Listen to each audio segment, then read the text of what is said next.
साल 1450 के आसपास यूरोप की एक ठंडी रात। एक छोटा सा कमरा, लकड़ी की मेज, लोहे के टुकड़े, स्याही की गंध और एक आदमी जो चुपचाप एक ऐसी मशीन बना रहा था जो राजाओं से ज्यादा ताकतवर साबित होने वाली थी। उस आदमी का नाम था जोहानस गुटेनबर्ग। उसे खुद भी शायद अंदाजा नहीं था कि उसकी बनाई हुई मशीन एक दिन साम्राज्यों को हिला देगी, धर्म की जड़ें हिला देगी और आम इंसान के हाथ में वो ताकत दे देगी जो पहले सिर्फ राजाओं और पादरियों के पास थी। उस मशीन का नाम था प्रिंटिंग प्रेस। लेकिन ये कहानी सिर्फ एक मशीन की नहीं है। ये कहानी है जानकारी की आज़ादी की। ये कहानी है सत्ता बनाम शब्द की।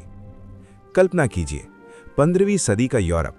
न किताबें आसानी से मिलती थीं, न अखबार, न पोस्टर। हर किताब हाथ से लिखी जाती थी। एक एक शब्द महीनों लगते थे। किसी मठ के अंदर बैठे भिक्षु मोमबत्ती की रोशनी में एक एक अक्षर नकल करते थे। एक किताब की कीमत एक घर जितनी हो सकती थी। ज्ञान अमीरों का था, धर्म ग्रंथ चर्च के नियंत्रण में थे। सवाल पूछना खतरनाक था। और इसी दुनिया में जर्मनी के शहर माइंस में जन्मा एक सुनार का बेटा अलग सोच रहा था, जोहानस गुटेनबर्ग। वो सोने चांदी का काम जानता था, धातु ढालना जानता था, लेकिन उसका सपना धातु से शब्द ढालने का था। वो चाहता था कि एक किताब सिर्फ एक नहीं, सैकड़ों बन सकें, तेजी से, एक जैसी, सस्ती। सुनने में आसान लगता है, लेकिन उस समय यह असंभव था। गुटेनबर्ग ने एक राज छुपा कर रखा। वो कई सालों तक चुपचाप प्रयोग करता रहा। लोगों को पता भी नहीं था कि वो क्या बना रहा है। उसने बनाया मूवेबल टाइप, छोटे छोटे धातु के अक्षर, हर अक्षर अलग, जिन्हें जोड़कर शब्द बनाए जा सकते थे, फिर अलग करके दोबारा इस्तेमाल किया जा सकता था। आज ये साधारण लगता है, लेकिन तब ये क्रांति थी। उसने एक खास स्याही तैयार की जो धातु पर टिक सके। उसने वाइन प्रेस से प्रेरणा लेकर दबाव देने वाली मशीन बनाई। और फिर वो दिन आया, साल 1455। एक किताब छपी, साफ, सुंदर, एक जैसी प्रतियां। ये थी गुटेनबर्ग बाइबल। बाइबल जो अब तक सिर्फ चर्च के हाथ में थी, अब सैकड़ों प्रतियों में उपलब्ध थी। पहली बार शब्दों की नकल हाथ से नहीं, मशीन से हुई थी। ये सिर्फ तकनीक नहीं थी, ये सत्ता को चुनौती थी। चर्च को एहसास हुआ, अगर आम लोग खुद बाइबल पढ़ने लगेंगे तो सवाल पूछेंगे, अगर सवाल पूछेंगे तो जवाब मांगेंगे। और यही हुआ। कुछ सालों बाद जर्मनी में एक पादरी ने चर्च की नीतियों पर सवाल उठाए। उसका नाम था मार्टिन लूथर। 1517 में उसने 95 थीसिस लिखे। अगर प्रिंटिंग प्रेस नहीं होती तो शायद वो पर्चे एक छोटे शहर तक सीमित रह जाते, लेकिन अब हजारों प्रतियां छपी, पूरे यूरोप में फैल गईं। और शुरू हुआ प्रोटेस्टेंट रिफॉर्मेशन। धर्म का संतुलन हिल गया, राजाओं की नीतियां बदली, युद्ध हुए।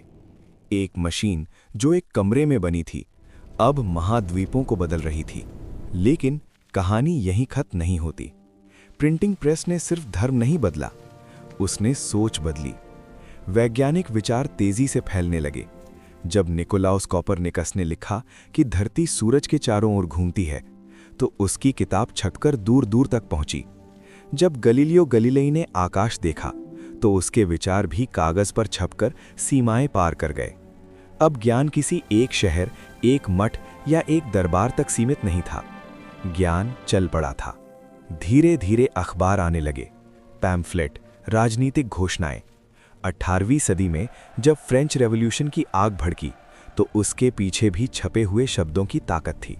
स्वतंत्रता, समानता, बंधुत्व, ये नारे दीवारों से ज्यादा कागजों पर फैले। और फिर समुद्र पार अमेरिका में स्वतंत्रता की घोषणा छपी। लोगों ने पढ़ा, समझा और विद्रोह किया। शब्द अब तलवार से ज्यादा तेज हो चुके थे।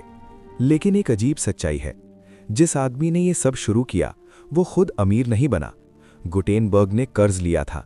उसका निवेशक जोहान फर्स्ट उससे नाराज हो गया। कानूनी लड़ाई हुई और अंत में गुटेनबर्ग अपनी ही मशीन से दूर हो गया। उसका नाम इतिहास में अमर हो गया, लेकिन जिंदगी में उसे संघर्ष मिला। कभी कभी जो लोग दुनिया बदलते हैं, वो खुद उस बदलाव का फायदा नहीं उठा पाते। सोचिए, अगर प्रिंटिंग प्रेस न होती तो शायद पुनर्जागरण धीमा होता, शायद विज्ञान दबा रहता, शायद लोकतंत्र देर से आता। हर क्रांति, हर आंदोलन, हर विचारधारा किसी न किसी छपे हुए शब्द से ताकत पाती रही। आज हम मोबाइल पर पढ़ते हैं, सोशल मीडिया पर लिखते हैं, एक क्लिक में जानकारी फैलती है, लेकिन इसकी जड़ उसी कमरे में है, उसी लकड़ी की मेज पर, जहां गुटेनबर्ग ने पहली बार धातु के अक्षरों को जोड़ा था। एक और सच्चाई, प्रिंटिंग प्रेस ने सिर्फ अच्छाई नहीं फैलाई, झूठ भी फैला, प्रचार भी फैला, युद्धों में भड़काऊ पर्चे भी छपे।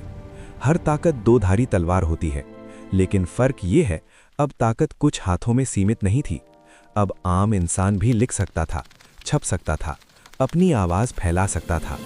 16वीं सदी से लेकर आज तक किताबें सिर्फ कागज नहीं रहीं, वो विचारों की सेना बन गईं।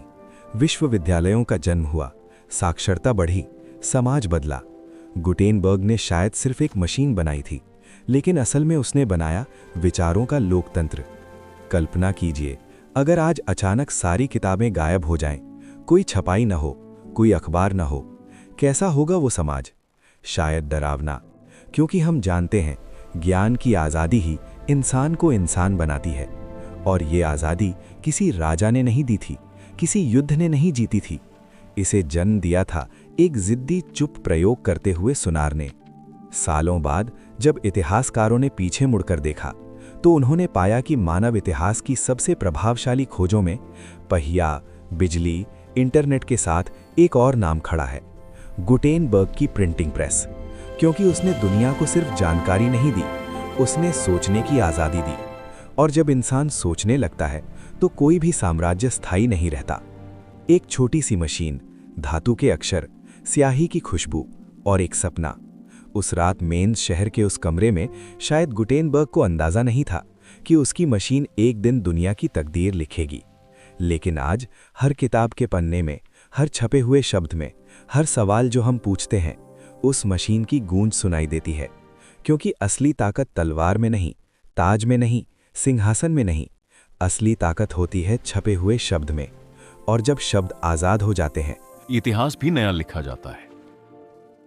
और अब मैं खुद आपसे कुछ कहना चाहता हूं।